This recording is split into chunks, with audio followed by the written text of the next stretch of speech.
This is how to build Mediterranean-style adobe brick homes that are now storm-proof, hurricane-proof, fire-proof, and possibly even tornado-proof. Okay, in the last 10 years of work and research, we have perfected the process, we believe, to revolutionize home construction, especially in areas where there are threats of fire or storms.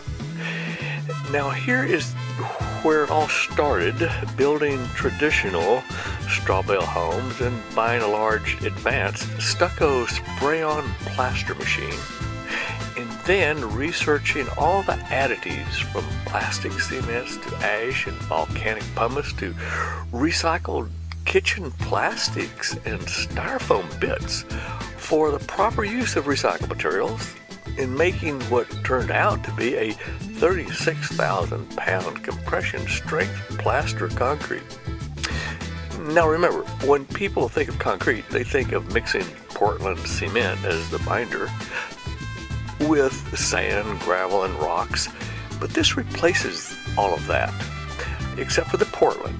So you have Portland with added recycled materials instead, and finally even adding the foamcrete material to expand the mix even more, yet still retaining amazing strength.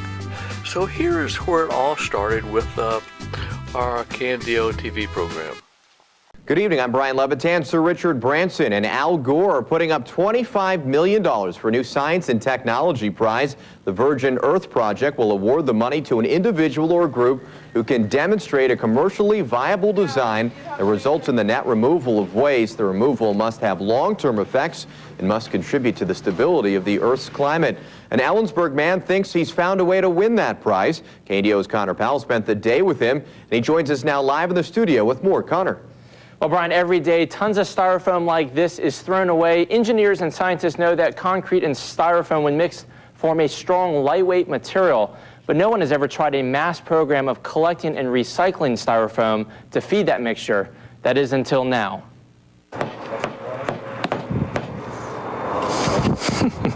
That could break. Yeah. The reason it won't break is because it's concrete mixed with styrofoam, and it could revolutionize building and recycling. For several months, Rance DeWitt has put recycling bins around Ellensburg, collecting styrofoam from students and businesses and chopping it up, mixing it with concrete and then turning it into blocks. It'll last 1,000 years in landfill, and so if you put it into a cement mix, you have a material that will really last forever. DeWitt and his research team are competing for $25 million in the Virgin Earth Challenge. The goal is to turn a waste product like styrofoam into a commercially viable product.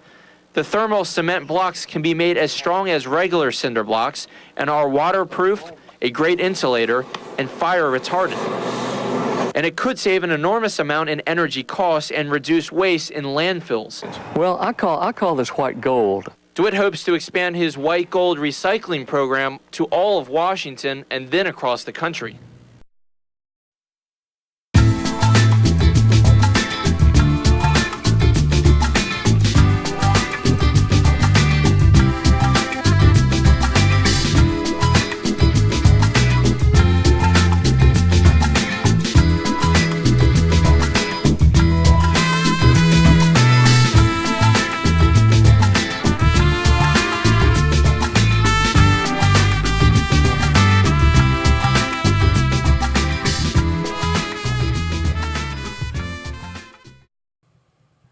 So if you want to support this idea, this technology, these patents and all this work for the last 15, 20 years that have gone into this, buy the book, A New American Covenant.